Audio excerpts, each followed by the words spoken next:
Hi everyone, welcome back. It's great to have you here today. Today we'll be revising tree diagrams with probabilities and frequency diagram. We will be working through some questions together, so please get your pen and paper ready and work through these questions with me. So in this video, we are going to look at tree diagram, and there are two different types. One is with one repeated event, and the other one is with a sequence of events. And then within that one repeated event, we are going to look at the cases when it's with replacement and the other one is without the replacement. Okay, so let's get started on the frequency tree diagram. It's pretty easy and straightforward. So let's work through this question together. So there are 30 people took literacy test and numeracy test. And we are told that there are 23 of them passed their literacy test. So to start with, our starting point, there are 30 people. And we know that there are 23 who passed the literacy test. And that means there are 7 people who failed their literacy test. Now, with the numeracy test, out of 23 people, 21 of them passed their numeracy test. Then that means 2 of them failed their test.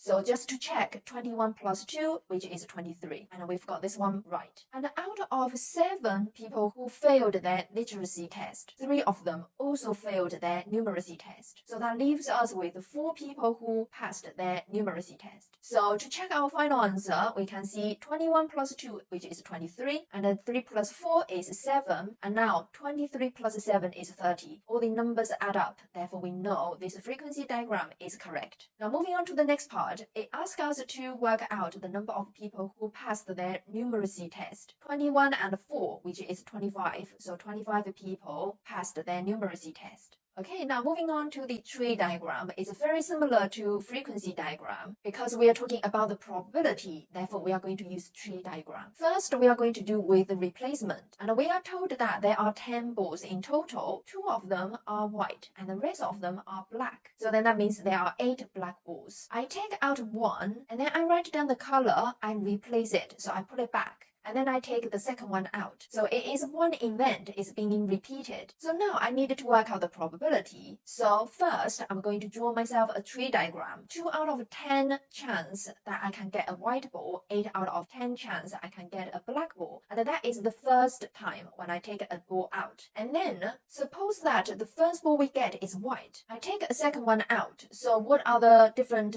outcomes I can have? Now, I still have 2 different colored balls in the bag, so then that means I can also get a white or a black. Now, because I put the ball back, so that means the probability I get the second white ball hasn't changed. It's 2 out of 10 and 8 out of 10 for the black. Similarly, if I have taken out a black ball in the first case, then I can also get a white or black in the second, and the probability hasn't changed. It's still 2 out of 10 for white, 8 out of 10 for black. So 2 out of 10 is the probability of getting white. We do PW, stand for white. In the second branch, we have drawn another white ball out. However, this is not simply PW. It is PW given that the first ball is also white. 8 out of 10 is PB, which is black, given that the first one is a white. And then we have P white given the first one is black, P black given that the first one is also black. Now, what I need to work out is the probability that I get white in the first case and then white in the second one. So then what I need to do, if I want both of them to happen, the probability is going to be smaller, so I multiply them together. So I do 2 out of 10 times by 2 out of 10. Simplify that. We have 1 out of 25. Now, you might be thinking, can I simplify the fraction a bit earlier? You can. However, I wouldn't do that because then in the end, we might need to add them together. If we keep the denominator the same, it might be easier for us.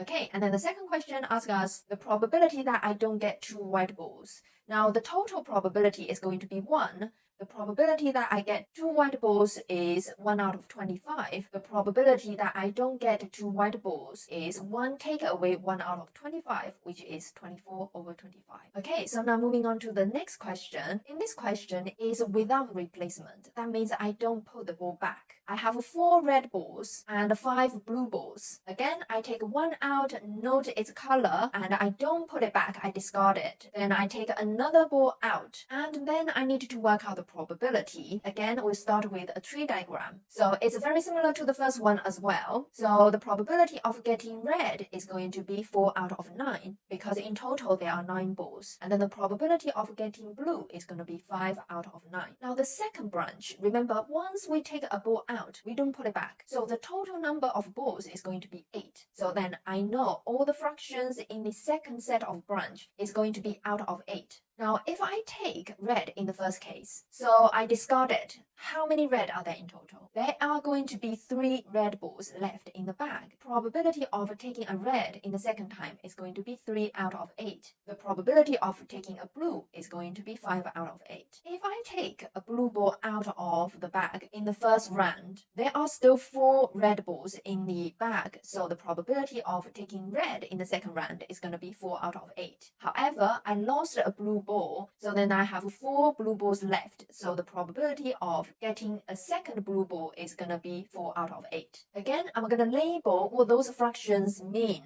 Probability of red, probability of getting red in the second one, given that the first one is red. Probability of blue, given that the first one is red. Probability of blue is 5 out of 9. The next one is probability of red, given that the first one is blue. And then the last one is the probability of blue, given that the first one is also blue. Okay, so now what I need to do is to work out the probability of getting a red ball and then a blue ball.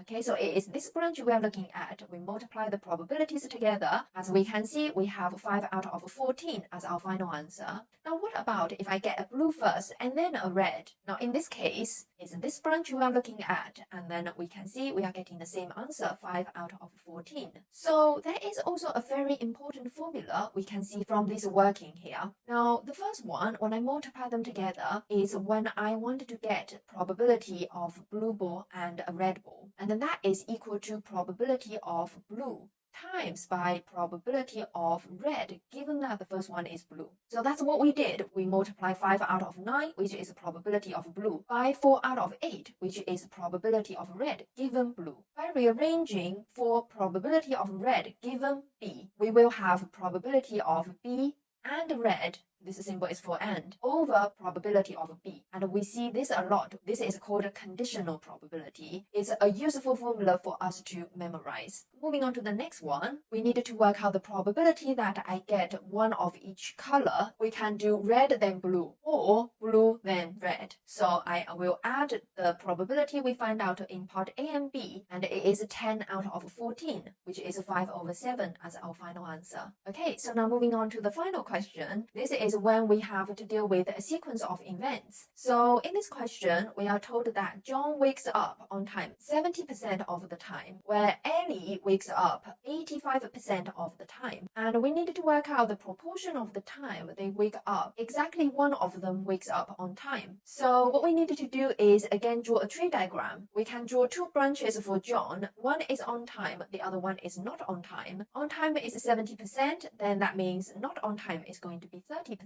Now, if John is on time, then Ellie could be on time or not on time. So we can draw 2 branches for Ellie, where on time is 85% of the time and not on time is 15% of the time. If John is not on time, then Ellie can also be on time and not on time, and the probability doesn't change. So what we need to do now is to work out that exactly one of them is on time. So then we can have John on time, Ellie not on time, or John not on time, Ellie on time. Now again, to work out the probability, we multiply them together because we know the probability that both of them happen is going to be smaller. To work out the total probability that exactly one of them wakes up on time, we will need to add them together, and our final answer is 0.36. That is it for today. Well done for making through to the end, especially if you have done the questions yourself. Remember, maths isn't a spectator sport, and we have to keep practicing to be more fluent. Happy revising, and I'll see you in the next video.